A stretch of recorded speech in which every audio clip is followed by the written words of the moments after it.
มันยาวคนหยองแล้วนะไม่ได้การออนการดู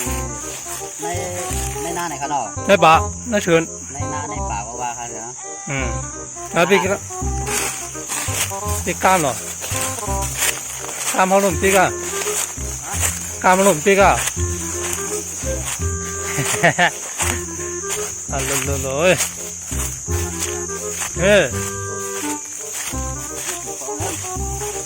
เยอะมาก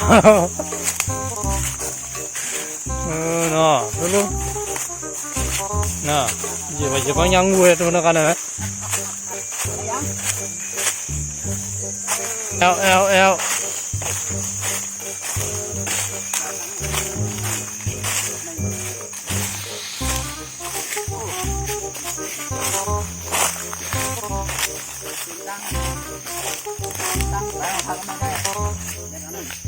มาเอาลงกันเลยขาลัดแบ่งข้ามห้องอ่ะในชิ้นตั้งก็มีขนาดหนูเบียดง่ายเดี๋ยว1 2 3อะไรคุ้มเกินใจ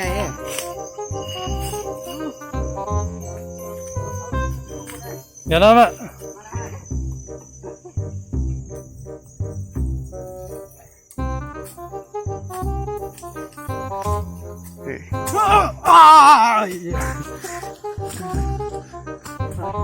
Alo,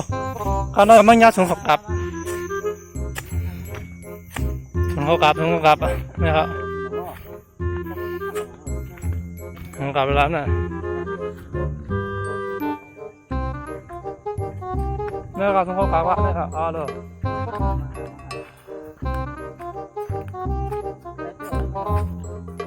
yo, hey.nó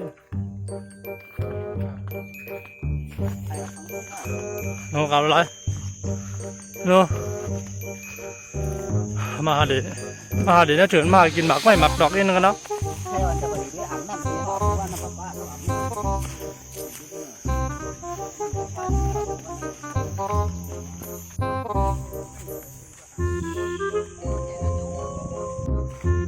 ใบไม้งานอะไรเบี้ยไงน่ะน่ะđiน้องđấy đểถ่ายแค่มาวันกันทุกคนเลยเหรอเก็บน้ำเลยเก็บน้ำเนื้อท้องทำเก็บน้ำมาเลย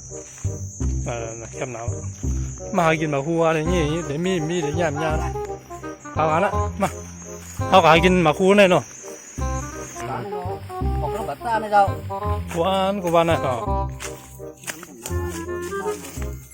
ดังก่อนดู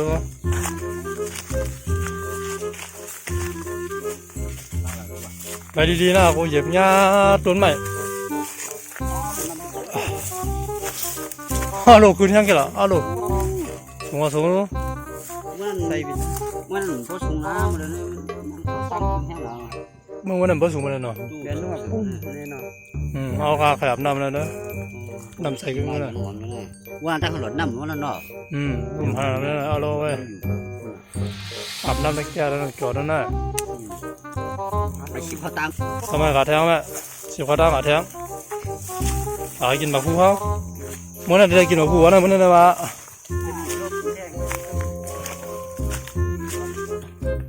เขาขาจำได้ที่ที่หน่อยแต่ขาสุดเลยแต่สุดแล้วก็ได้เขาหายแล้วไปหาด้วยกันไปกับเด็กๆกันดูน้องมันเป็นที่บนเฮ็ดหินเฮ็ดทรายแล้วพวกนั้นที่ยันล็อกๆพวกนั้นที่ยันเป็นปางโปร่งขาวนะที่เขาอย่างเงี้ยยันในหัว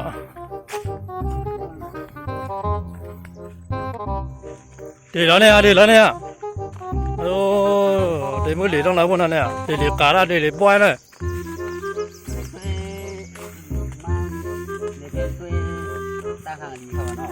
นั่นเหรอเราตั้งสัตว์ว่านี่ค่ะ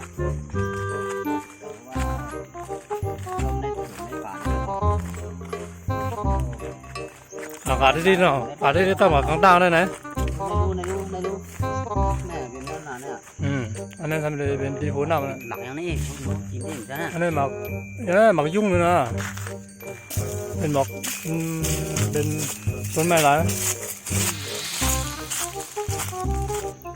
นะครับได้ถึงวันแล้วครับได้ถึงวันแล้วครับนะครับมือหลีเฮิร์นครับมือหลีเฮิร์นรู้รอหลายบาทดอกอะไรรู้ตั้งรถเครื่องก็มือไหนหนาได้แหละตั้งรถเครื่องรถใต้มือไหนนี่ตรงคู่กับหมอมานี่เนี่ยไข่ตัวร้ายมากนะ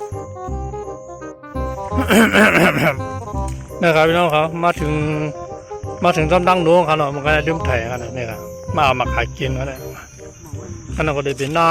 นะครับนั่นก็ได้เป็นดังโด่งนะครับเนาะนี่ก็เอามาขายกินแล้วมาหามาขายมันก็ไม่กินเนาะด้วยใส่แค่ข้าวนะกำยันครับ